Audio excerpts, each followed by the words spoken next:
evening. My name is Phil Schomber. I'm the adult programmer here at Hedberg. I want to thank everyone for coming tonight. As you may know, today is International Joke Day, and so we thought a great way to celebrate that would be to honor the memory of Janesville's own Mary McBride, who I think a lot of you know was the joke writer for legendary comedian Joan Rivers. And Phyllis Diller, yes. See, that was a joke. It's joke. Very good. The joke's on me. But her son, Bill, is here tonight. He's going to share the story of how she became a joke writer and share some of the adventures she had as a best-selling author. And to top it all off, he is going to try to break the record that Phyllis Diller once held of 11 laughs per minute. And this year would have been Mary's 101st birthday. So to try to break the record, he's going to deliver 101 of her best one-liners to try to beat that record. So we'll see if he can do it. So would you all please welcome Bill McBride. Thank you. Thank you. Wow. Thanks, Phil, for a great introduction. Thanks for a wonderful welcome. Great to see you all. I know my mother and Veronica and my dad and all the people are up there. Just so grateful. Their spirit is with us. Going to be a lot of laughter tonight. And I'm just so joyful and grateful for all of you as we celebrate International Joke Day. As people were gathering in, I couldn't help but think of something my mom often said as she began a talk. One time she was giving a talk to a group like this, and she was walking in with someone else. She was the speaker, and the woman walking in with her didn't know that my mother was the speaker. So as they walked in, this woman said to my mom, "Let's sit near the back. Then if the speaker is no good, we can leave early." So who's sitting near the back out there? Okay. No, it's certainly a joy, and to celebrate this joke day with my mom, remembering my mother, Mary McBride, head writer for comedian Phyllis Diller, and she provided key material for Joan Rivers. Some of you who know Joan Rivers know she wasn't always PG, so my mother always said, "I write Joan Rivers one clean joke per year." But my mom rose to personal fame with the publication of her own best-selling book, Grandma Knows Best, But No One Ever Listens. It sold over 300,000 copies. She was called Wisconsin's humorist by the Milwaukee Journal-Sentinel because of her prolific speaking career that started right here in Janesville, reached every county in the state, and eventually found her entertaining audiences all across the country. It's very significant that we're celebrating here her one-liners at the Hedberg Public Library because Mary often came to this place to work on her speaking and writing. Librarians guided her to resources that would craft her language. Mom particularly loved to come here on Mondays and read the New York Times book review section. She would look at the Times section of best-selling books and dream that maybe one day one of her books would be on that list. So she also enjoyed the many cultural programs offered here by the library. I remember, particularly, I was present at one program that was offered by the writer Ben Logan. He is best known for his wonderful memoir entitled The Land Remembers. Some of you might have read that book. Great book, highly recommended. And the first point he made that night was, libraries are the key to the culture. This is a place where minds, hearts, and imaginations are cultivated and nurtured to reach amazing levels of excellence. Mom cultivated her sense of humor and nourished her love of language thanks to this essential resource. My hope tonight is to give you an idea of her story as a local writer with a national impact in the world of comedy. My perspective as her son will hope to give you a glimpse of the inner workings of this Janesville joke writer and the legacy of laughter that she left us. From day one of my life, I've been privileged to be a part of her mission. And I want to tell you that, like my mother, whenever she talked to a group like this, she said, I'm going to tell you how long I'm going to talk. It should be around 45 minutes. She said this because she said, it's good to know, it's fair that people should know how long they're going to be here. Because even prisoners are given notice of the time of their release. But this is a true story about my introduction to the laughter that Mary McBride brought to the world. It took place in Mercy Hospital the day I was born. As some of you know, Mercy was a teaching hospital, so at my birth there were a lot of nurses taking notes all along the way. When I came out, Mom eyed me, but she also had one eye on the audience, and she said, I hope you took good notes, because I'm not doing that again. The light in her Irish eyes beamed a bit brighter, and the lilt of laughter lifted everyone up in that moment. It was a lesson of joy born out of pain, and the laughter delivered after a lengthy labor. Mom had an eye for what's funny, and a knack for writing in a way that elicited a response in listeners and readers with a kind of a nod and saying, that's about it. What was the root of her wit? What inspired her to write 9 books of humor and speak all over the world about the importance of laughter and happiness in the world? One day, Mom spoke to me about what really motivated her writing. We were listening to a radio program in which an author was explaining that it was rage, R-A-G-E, rage, which inspired and motivated her to write down what was happening in a way that readers could resonate with her words. I was surprised because Mom was the queen of the light touch and positive thinking. But her honesty that day helped me to frame the amazing story of Mary McBride, Wisconsin's humorist. It brought me back to the very first piece of writing she sold to a magazine for $10. It was a story based on a true incident she had had at the end of a party one afternoon. It was one winter afternoon, a winter Wisconsin afternoon, a snowy winter Wisconsin afternoon with 5 kids at a party. Mom had just finished putting on our coats and our boots and our mittens, and someone looked at her, someone from the party looked at her with disapproval and said to my mom, "Party pooper!" Rage at the inability of another person to understand what you're really going through can reveal important truths and inspire great writing. Mom had a skill in writing from that feeling of disgust with a wit and a compassion that audiences appreciated. But raising 5 kids made it difficult to devote the time to writing that this genre required. So she began to write for cartoonists. She learned that most cartoonists love the art of drawing the cartoon more than the verbal art. She contacted cartoonists like a then famous man named George Lichty. He wrote the cartoon Grin and Bear It. She sent ideas on 3x5 cards. The words would describe the joke.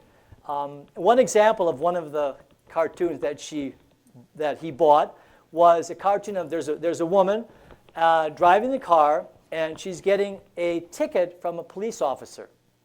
There are 3 kids in the back seat, and a speeding ticket. So the woman driving says to the police officer, "Officer, could you make out 3 more, please? They'll whine all the way home if they don't get one." So she also had an ear for what's funny, and she listened carefully to conversation for words that might give a rise to people. Once there was a famous TV personality named Art Linkletter who was looking for material for his book, Kids Say the Darndest Things. My sister Veronica, very young at the time, wanted breakfast one Saturday morning. My parents weren't ready to get up, so Mom encouraged Veronica to go down to the kitchen and make her own breakfast.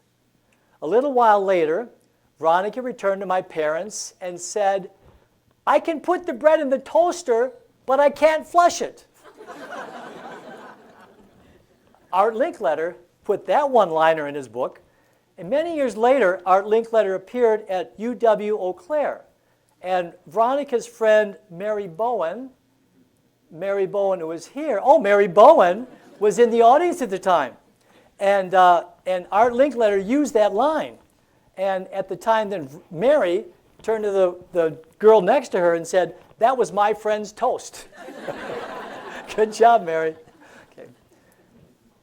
But the career of Mary McBride took a decisive turn in March of 1962, most likely in this library. Mom read an article in the Saturday Evening Post by a then unknown author named Alex Haley. Yes, the Alex Haley, author of Roots and the autobiography of Malcolm X. Here are some words from that article. The article was entitled "The Unlikeliest Star." It was about the budding career of Phyllis Diller. These are the words of Alex Haley. He was describing her appearance one day with you. Phyllis had the women in the audience shrieking. The zany comedian was their gal, satirizing in herself their familiar frustrations and harassments as women and housewives. Alex Haley concluded with, "To laugh at Phyllis Diller is really to admire the courage of we girls who cope every day with problems of being a woman and raising a family." After reading that article, Mom thought, I think I can write for this woman. Then Mom spent the night jotting down jokes with a Janesville-produced Parker pen jotter that could be placed on the lips of this legendary leader of laughter. Mom put the material in an envelope and prayed. By the way, Mom often described the strategy of writers hoping to be successful with the 3 Ps: patience, prayer, and postage. Mom didn't hear anything for a whole year. Then she finally heard from Phyllis in a letter. Phyllis wrote that she loved the material. She bought several jokes at $5 a gag. The first joke Phyllis bought was, "The reason I'm not an alcoholic is I don't like to drink in front of the kids. And when I'm away from them, who needs it?"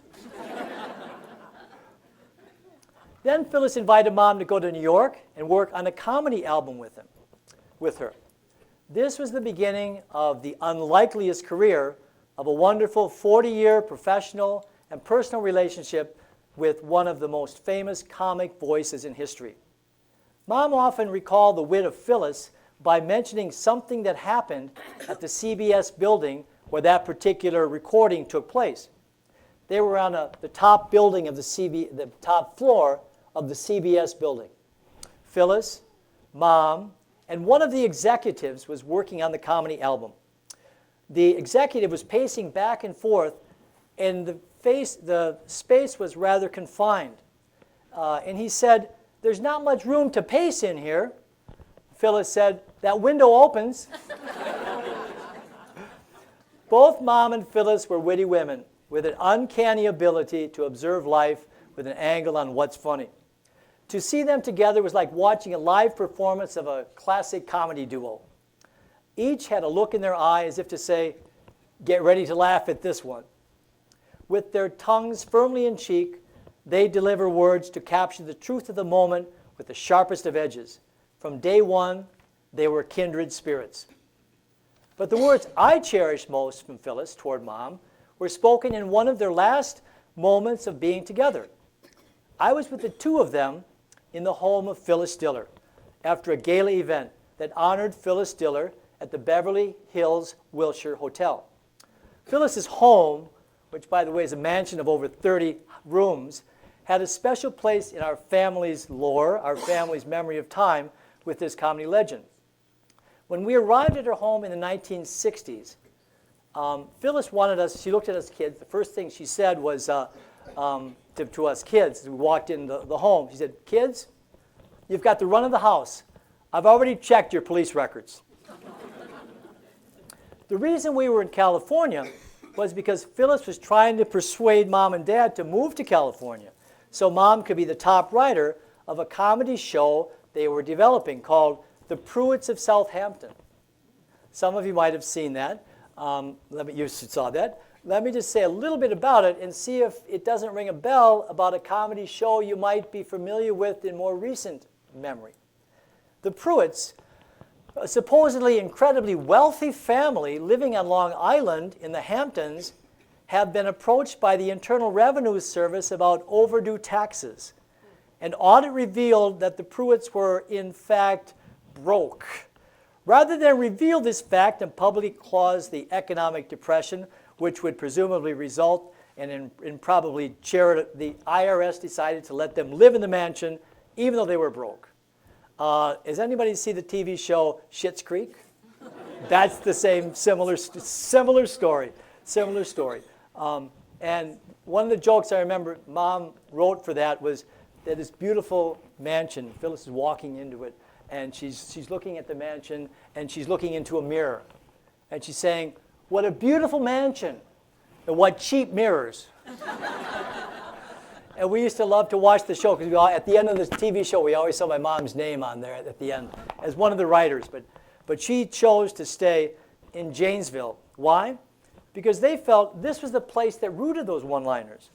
Phyllis called our family her laboratory, because at that time her kids were adults. Mom encouraged us to add to the humor. Mom always said, "Kids, you can insult me as long as there's profit in it." You might say that we were Phyllis Diller's lab brats. I had a moment alone with Phyllis in her home 30 years later. She was speaking of her relationship with Mom, and she said, "Bill, of all the people I've known through the years, your mom's always been the most grateful." Mom was grateful for the opportunity to write for Phyllis and the chance to have a local celebrity status that led to both happiness and financial benefits. One time, Phyllis remarked to Mom, "You know, Mary, you have the best of both worlds. You have success in the world of comedy and writing, but you also have your privacy. I have more money than I can think of, but I really don't know who I can really trust." Mom wrote 3 best-selling books for Phyllis Diller. The first bestseller was Phyllis Diller's Housekeeping Hints. The idea of writing a book was given to Mom by a neighbor, Jean Bowen, Mary and Bill's mother, who said they were neighbors. They lived on the same block on Eisenhower Avenue. It was 5th Avenue at the time, Eisenhower Avenue. Jean said, "Mary, why don't you ask Phyllis if you can write a book for her? You can name it Phyllis Diller's Housekeeping Hints. The first chapter would be Phyllis Diller's Successful Recipes, and then it would be followed by 3 blank pages." So Mom and Jean Bowen spent the better part of a year penning the book. Bill Bowen is also here, his son. He recalls the time that they had they had card tables set up all over the house with 3x5 one-liners that they were setting up to put the book together. It was about a year, right, Bill and Mary? Something like that. But they were a great duo. And Jean had a wonderful sense of humor and timing. One time, she called my mom and was asking about me. See, I used to run by their house on my daily runs. And Jean said, "I haven't seen Bill run by the house lately, unless he's gotten a lot faster." For me, the time writing books for Phyllis was a mix of a dream come true and a little bit of frustration. The dream come true part was in being able to write words that would be produced by the Doubleday Publishing Company. At the time, the name Doubleday meant success in the publishing industry and overall success in the country.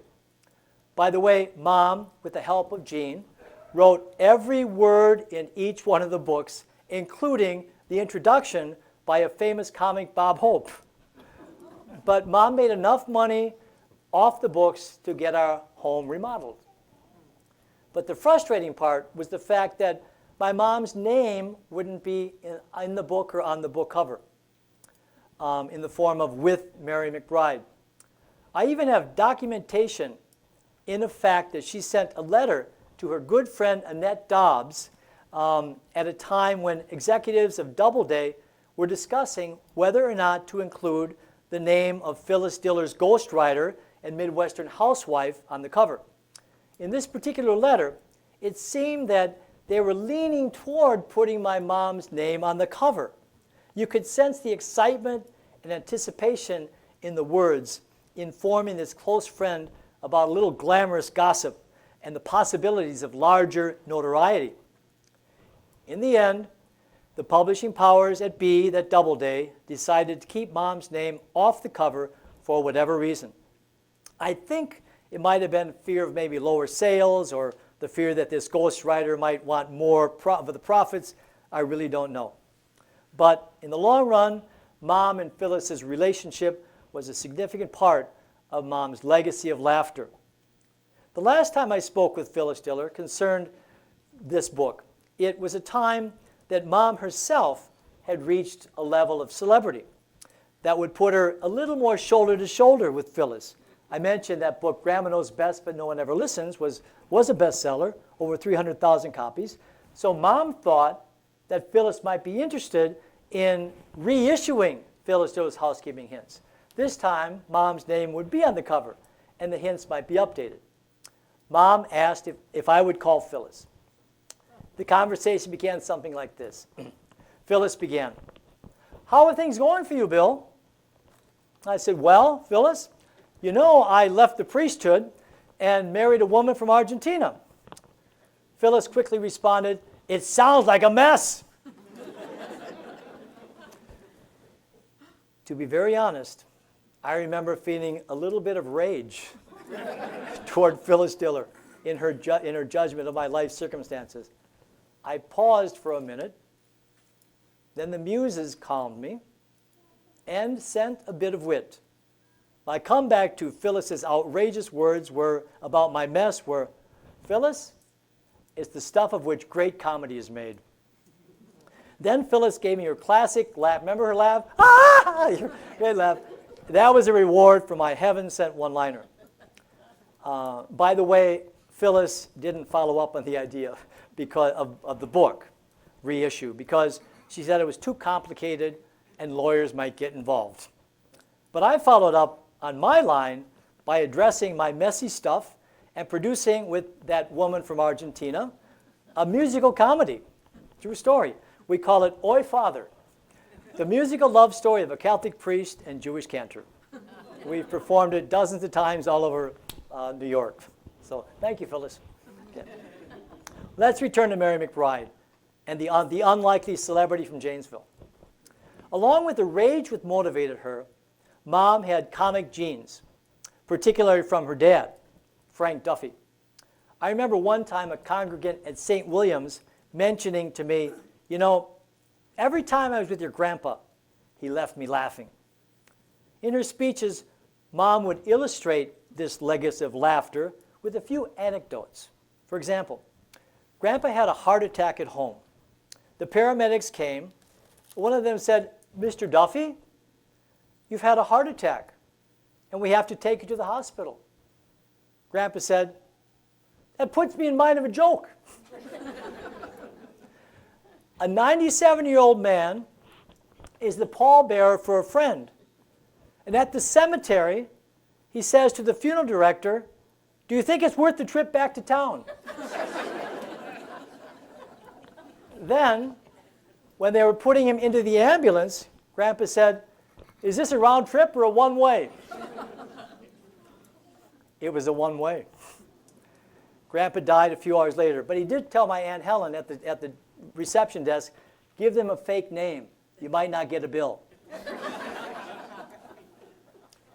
In Mom's talk, she would use many times her dad and his anecdotes to remind us that laughter is an important ingredient to happiness. Mom, my dad, had an equally quick wit. For example, one Monday at school, Dad was a high school teacher, and they were in the faculty lounge. It was a Monday. The night before, Phyllis Diller had been on the Ed Sullivan Show. One of Dad's fellow teachers asked, Was it your wife's joke that Phyllis Diller told last night about the fact that her oven is so dirty she can only bake one cupcake at a time? My dad said, it wasn't her joke, but it was her oven. Mom and Dad were always encouraging each other to reach their highest levels of happiness and success in their respective callings. Unfortunately, Dad died in 1972 as a result from a fall from a bicycle. He was getting his legs in shape, but in March, he had surgery in December, and he loved golf, so he was trying to get his legs in shape, riding on a bicycle. Unfortunately, he fell off the bicycle, but he was doing something, and this is what one of Mom's friends consoled her. My mom knew and friends knew that you could always console Mom with a little bit of wit. So the friend was remarking that at least, Bill died doing something he loved. Not well, of course. After Dad died, we tried to keep alive the values he lived for. One of them was appreciating people and the laughter they bring to your life. People filled our grief with stories of Dad that uplifted our family spirit. Veronica liked to share the words of one of Dad's students in the receiving line at the funeral home during the wake at the Snyder Funeral Home. This student of my dad said to Veronica, "You think you're sad. Your dad's class was the only one I was passing." It was at this time that Mom made a decision which motivates me to this day. She was offered a job at the Janesville Board of Education that would provide security for her and our family. But she knew, in her heart of hearts, that the job would be settling for security over a higher calling that she was just beginning to discover. Making money as a comedy writer was a helpful supplemental source of income for things like remodeling our house. But could it be enough to make a living? I'm sure she prayed a lot for direction and directed her prayers toward Dad. Thank God she chose the path to follow, the path of love. So for the next 40 years, Mary McBride did what she loved and transformed audiences all over the country with her one-liners. I had the privilege of being a small part of that adventure. Actually, the whole family pitched in to help her reach a certain measure of success we knew she was worthy of. We continued to help her laugh at life's frustrations and transform rage to revelry. One time, she was unhappy with a rejection from a publisher. This particular publisher wanted Mom to write more like Irma Bombeck. Remember Irma Bombeck? She was a very popular humorist at the time. Mom took the letter, threw it down in disgust, and said, "I'm not Irma Bombeck." My brother Tom stood up and said, "You're not. I'm Tom Bombeck. I must be in the wrong house." My sister Veronica picked up the skill of humor writing, and they became a writing team. Together, they wrote a column for the Wisconsin Women magazine. It was entitled McBride's Asides. Veronica's collaboration with Mom started one day when Mom was working on writing an article about traveling to Iowa with a bored teenage daughter. Mom was having trouble describing the daughter. Veronica came up with a great line. The corners of her mouth were shoulder length. From that day, Mary and Veronica writing team was ready and willing to produce laughs. I should also mention that Veronica, one of the lines, I have some of the McDougall families here today, so I have to pass one of the lines that Veronica passed on to my mom that made some money. Veronica was babysitting the McDougall family, and one of the children gave Veronica mouthwash, gave her Listerine mouthwash. And she said to Veronica, "Take this home. My mom doesn't like it. Every time she drinks it, she spits it right out." Mom's challenge to everybody, when you hear stories like that, write it down. Write it down. It's worth writing down and remembering. You think you're going to remember it, but writing it down is certainly a key. So Veronica and Mom did a lot of writing down. Veronica's wit, those of you who know her, is a story for a whole other time. But her one-liners are worth a brief mention today. By the way, there's an interesting story that depicts some of Veronica's personality. She was a chief source of material for many of her books. One particular one was this one, Don't Call Mommy at Work Today Unless the Sitter Runs Away. So Ken Riggets, is Ken here today? Kenny Riggets? Oh, hey, Ken, okay. Hi, Ken. So Ken Riggets on WCLO was interviewing Veronica because my mom was out of town. She couldn't do the interview. So the interview started something like this after introducing Veronica to the listening audience. He said, so Veronica, could you tell listeners the title of your mom and your new book? Veronica drew a blank. She couldn't think of the title of her own book. So she began to describe the cover. She goes, I know there's a boss looking over a woman, and there's a half-eaten donut. She tried to describe it. She said, no. Then she told Ken, she said, call my brother at St. William's Church. He'll know. So I came through with the name of the title. And I got a story that always brings laughter. Making Mom's books available to as many people as possible was a family mission, and I was grateful to be a part of it. It probably started the day her book, Please Don't Call Me Collect, on Mother's Day. It was a hardcover, but we republished it in a softcover. Please Don't Call Me Collect on Mother's Day. But Mom finally had the book published by Doubleday. A box of books came to the home. Almost sacramental moment, the books came. It came right around my mom's birthday. And often after my dad died in '72, if she received something special around her birthday, she gave my dad credit. And this was in 1983. 100 hardcover books arrived, published by Doubleday. But the glow of that occasion faded 6 months later when I called Doubleday to check on the book's progress. One of the executives mentioned to me that they had sold less than 100 books out of 10,000 they printed. I inquired as to the reason. He said that they didn't put any money into advertising and promoting the books.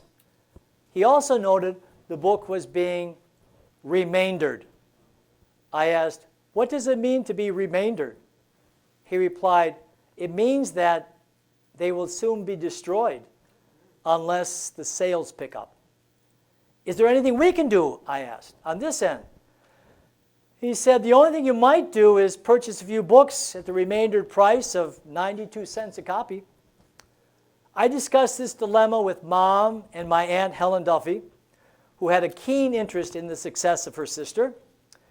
She decided to invest some of her Parker Penn pension money and purchase the remaining 9,000 plus books in hopes that they might one day find a fit home. We bought the books and had them shipped to Helen's home, and over the course of a few years, we were able to sell all of those books at $10 each. After, when Mom would speak, she would talk to groups, they would eat up the books, and it's a great story. Thank you, Helen. Then came Mom's dream to write a book for grandmothers. For grandmothers. I sent the manuscript to several publishers known for humor books. I received polite rejections after waiting for responses. One day, I was reading a book published by Jeremy P. Tarcher Publishers. The name rang a bell because Jeremy had been an editor on one of Phyllis Diller's books in the 60s. Now, he was a successful publisher with his own line of books. One of the most famous is a book entitled The Artist's Way by Julie Cameron. I told Mom about Jeremy and wondered if she might inquire about his interest in publishing her material. Jeremy said he didn't publish that type of book, but he put Mom in touch with Bruce Lansky of Meadowbrook Press in Minneapolis. Bruce had built a publishing house with his wife Vicki on the success of their self-published book, The Best Baby the best baby naming book in the world. He was known for his hustle and marketing skills and had great dreams for Mom's writing.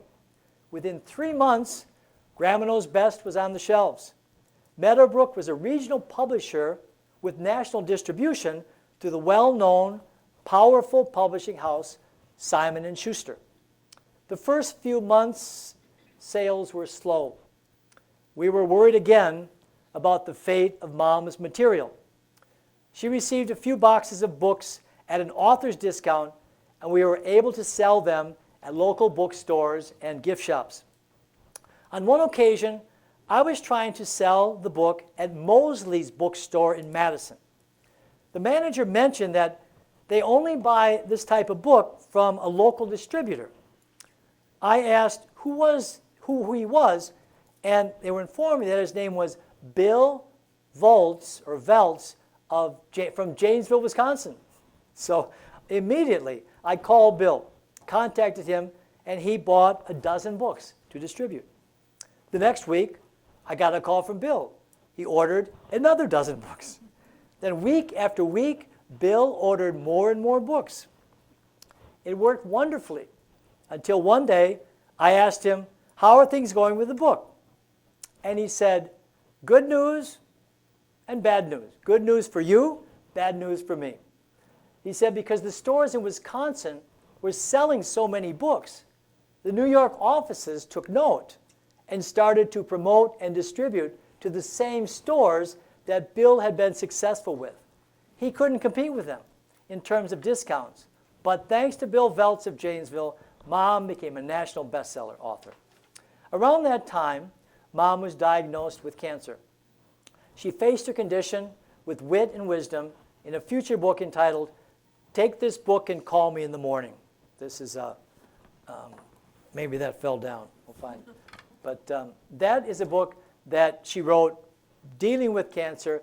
The idea is that if you can take a little bit of a humorous touch to your illness, it makes it a little bit more easy to endure. And she mentioned at the very beginning in the intro of the book, she talks about a conversation that she had with a friend. Said she appreciates when people don't run away from her when she has the illness. So the conversation went something like, "How are you doing, Mary?" She's going, "I'm doing well right now. The chemo is working." And the friend said, "Well, what happens if the chemo doesn't work?" Then my mom said, "Well, then I die." And the friend said, "Well, it's always good to have an alternate plan." So she was able to do that. Sensitive, but never afraid to get that one-liner in with that particular book. So motivated by her wit and wisdom, Mom became even more popular as a public speaker. She would go to cancer support groups, health conventions, and a host of other venues all over the country. They were seeking her services now. Armed with a best-selling book and brilliantly battling cancer, Mom was determined to deliver laughter's medicine wherever she was called, and the calls kept coming. During that time, she once looked at me in bewilderment and said, "It's funny how I had to become sick to get a taste of fame." Fortunately, at that time, I was assigned to St. William's Parish, and I see a lot of St. William's folks out there. It's great to see you all. And I had a chance to be with her on several occasions.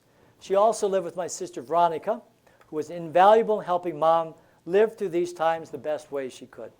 My other siblings, Barb, Tom, and Joe, Barb and Joe are here today. Tom passed away, but he was with us in spirit.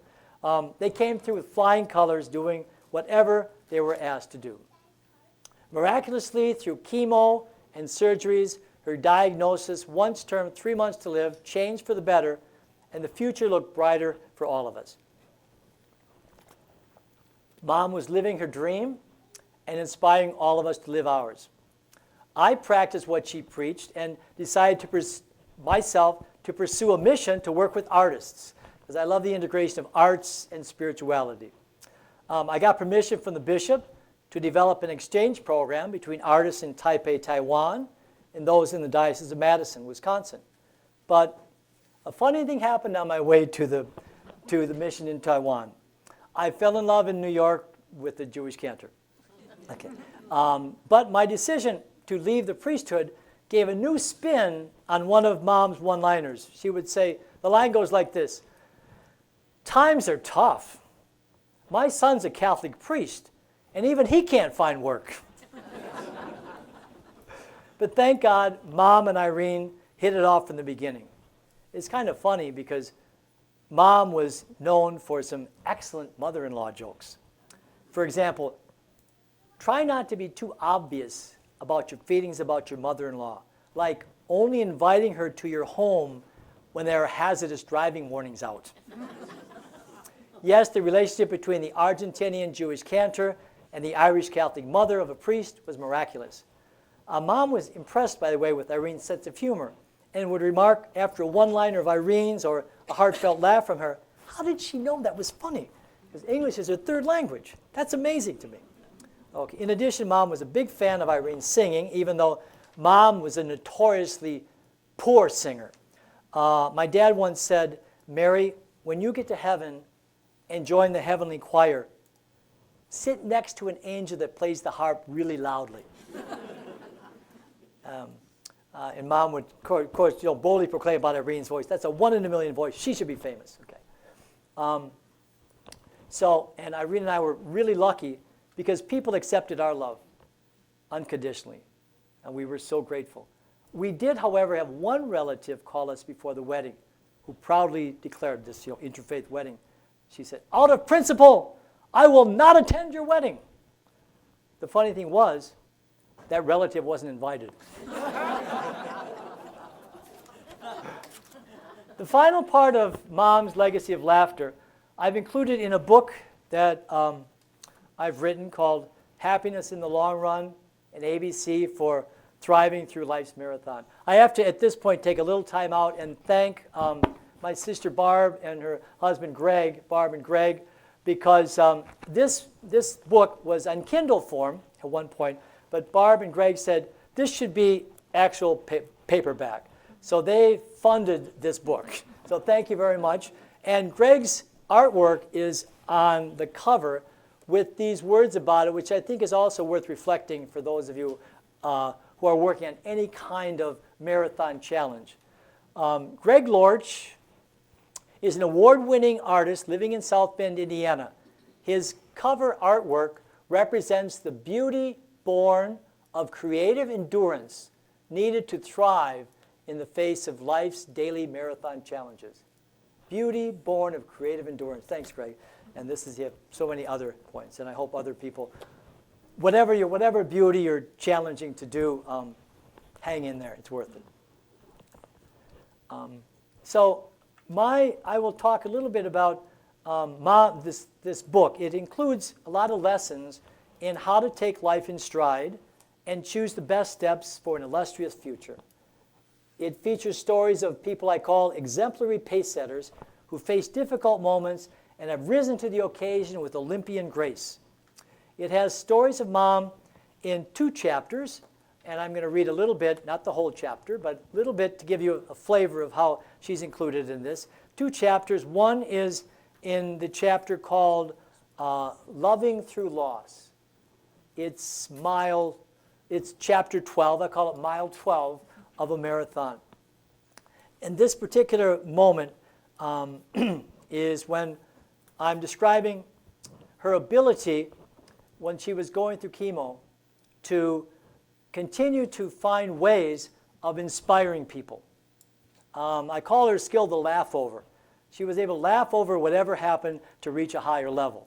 So this particular day, she was in the middle of chemotherapy. I was driving her, but she had an autograph signing. She loved to autograph her book. She said, it's therapy for me to autograph the book. She was going to speak later that day at St. Joseph's Hospital in Waukesha. So even though she was a little bit weakened, she worked her way to the stage. But when she got up there, it was showtime. Ladies and gentlemen, Mary McBride. The master of ceremony introduces her. Somehow, she stands up steady with a glowing presence and begins to speak. She thrills the crowd with her anecdotes of living through loss thanks to the love of family, friends, and the marvelous gift of laughter. Her medium is her message, and the hearty laughter as well as tears in the eyes of audience members are energizing rewards for a job hilariously well done. After the event, we walk out into the darkness and prepare for the long ride home. 30 minutes into the ride, Mom has the urge to throw up, and she asks me to pull over to the side of the road. As she opens the door, an ambulance races by.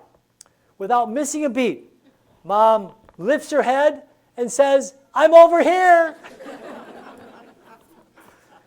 And then we tell a story of her in chapter 25, which is the 25th mile of the marathon. And the chapter is Yesing Through Yearning. And this particular story takes place in anticipation of the final 2 words that my mother ever spoke on this earth. And it's thanks to Mary Jane Condon, a lot of Mary Jane's family is over here, that this story took place. Mary Jane Condon was my dad's sister. She always liked to say, I was the original Mary McBride. She had a tremendous wit, a tremendous sense of humor, and an amazing laugh. Have to do a little story about one time. My mom was not a great driver. She failed her driver's test 4 times. But the final time she went, she said to my dad, "This time I'm going to think positive." He said, "You think positive, but you drive negative." So she had Mary Jane take her one time. Mary Jane was the passenger, and Mom was the driver. And Mary Jane, known for her laughter, did not laugh once the entire trip. And they stopped by. My mom thought it would be nice to maybe calm, Mary Jane, and they could maybe have a drink or something. And so my mom offered Mary Jane, I'll buy you a drink. And Mary Jane said, no, I don't drink when you drive. But they were sitting there, we were there, and let me just describe the story of what happened. So Aunt Mary Jane was trying to get a response from my mom and began reminiscing about the pickles that Mary Jane used to make and bring over to our house. "You love pickles, don't you, Mary?" Mom, even though she hadn't been speaking and we knew she was listening, she looked up, and she almost that same look that I had when I don't know, but when the day of my birth, right? She looked up as if to say, "I'm going to say something that's going to uplift you now." So she said, and looked at all of us, "You bet. You bet she loved pickles." So as a comedy writer, she transformed so many pickles into humorous one-liners to live by. Mary Jane and Mom had faced many pickles and still found ways to laugh. So I suggest that a life marathon yes is a you bet to the love of pickles. And a thriving life marathon pace setter is someone who encourages you to thrive through whatever pickle what life presents you and express your yes with confidence and conviction. When you're able to say a big yes to your life plan, it's easier to say no to the little things that get in the way. So now we're going to kind of try to fulfill some of what you may have anticipated here that Phil mentioned earlier. It's International Joke Day, right? And the day was originally designed to, well, it was first decided by a guy named Wayne Rainnagel. He wanted to sell his joke books. But more importantly, it's come to be a day for people to appreciate jokes and appreciate laughter, which you have. I will try to break Phyllis's record in an unusual way, but before that, I want to get you in the spirit of laughter. And I'm going to take for one of my mom's favorite people with a sense of humor, my wife Irene, is going to come up here, and she is going to lead you in what's called laughter yoga. So the final part of today's presentation will be Irene doing the laughter yoga. You're going to participate. And then I'm going to try to deliver some of one-liners. I'm going to set the record in a way that is going to give you, Phyllis did 11 jokes a minute for the record. I'm going to try to do 13 jokes. But you only have to listen to 1 minute, if you can do that, okay? But thanks to Irene, you're going to be warmed up for me. Are we ready? Okay. Yes. Okay. So thank you, Bill. So I am a yoga instructor as well as a singer, and I teach in a senior center chair yoga for 4 times a week, and I love to do it. So I will encourage you to follow. Will be a couple of movements sitting in the chair. And this will be a way to loosen up our bodies and be ready for the world record, yes, of laughter. So, by the way, laughter yoga is based on science. It says that really, even though we maybe don't laugh because it's funny, our bodies take the benefit because our brain doesn't know the difference between a laughter that is real and not. Even when you smile, your brain is happier, and it's a well-being that happens. So it's a lot of resources about the benefit of just having a smile in the face, even if you don't feel like smiling. Let me tell you how we do it. So let me put this here. Let's see it in a way that is a little more comfortable. Parallel feet on the floor, because we always, there you go. Excellent. And very tall. Relax your shoulders. Take a deep breath. Let's deep breath in. Exhale with the side. Great. Goes like this. 1, 2, 1, 2, 3. It's a clap. 1, 2, 1, 2, 3. 1, 2, 1, 2, 3. 1. Great. Now we will laugh. Ha, ha, ho, ho, ho.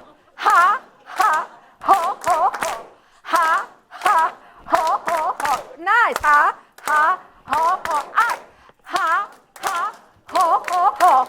Ha, ha, ho, ho, ho. Ha, ha, ho, ho, ho. Ha, ha, ho. Very nice. Very good. Very good. Yay! Very nice. One more time. Very good. Very good. Yay! Last one. Very good. Very good. Yay! Great. Now a laughter song, and I will let you do the joking. Okay, it goes like this. Ho, ho, ha, ha, hee, hee. Ho, ho, ha, ha, hee, hee. Together. Ho, ho, ha, ha, hee, hee. Ho, ho, ha, ha, hee, hee. Ho, ho, ha, ha, hee, hee. Let's sing together the laughter song. Can I hear another one? Second part. Ho, ho, ha, ha, hee, hee. Ho, ho, ha, ha, hee, hee. Ho, ho, ha, ha, ha, ha, hee, hee. Let's sing together the laughter song. Last time. Ho, ho, ha, ha, hee, hee. Ho, ho, ha, ha, hee, hee. Ho, ho, ha, ha, ha, ha, hee, hee. Let's sing together the laughter song. Good job.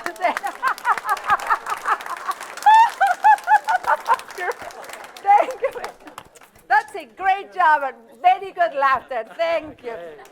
Great. Wow. Thank you. Thank you. Thank you. I literally had 101 jokes ready to roll. But it really, I followed one of Mom's principles is when in doubt, keep it out. So we're going to do 13 one-liners in a minute. Now, I'm not forcing you to laugh. I hope you do a little bit of laughter. You already got the laughter out of your system, or you're ready to go. But a couple things about Mom's humor that she was so proud of. One is that the material was always fresh, and that the material was useful. It was practical. People could actually, the helpful hints were actually real, could help. So this particular set of one-liners is practical from the point of view of a parent. I have children, so those jokes. And also, I am aging, as some of you know, have observed already. Okay, so those are the two. She has tons of humor, and so I'm going to finish with the one-liners if you are all ready. Behind every successful person, there is a parent who is emotionally and financially drained. Imitation is the sincerest form of making fun of you. Children are creatures of grab it. As kids grow up, you will wait up. Raising kids means raising your voice. Wishful thinking is having your child prefer the cheapest tennis shoes. Wishful thinking is having your kids sort their dirty clothes. Never having to say you're sorry means you don't have kids. Now, here's a few about aging. We're almost there. Yes, okay. Here's how to tell if it's time to consult a plastic surgeon. On a windy day, your skin blows in your eyes.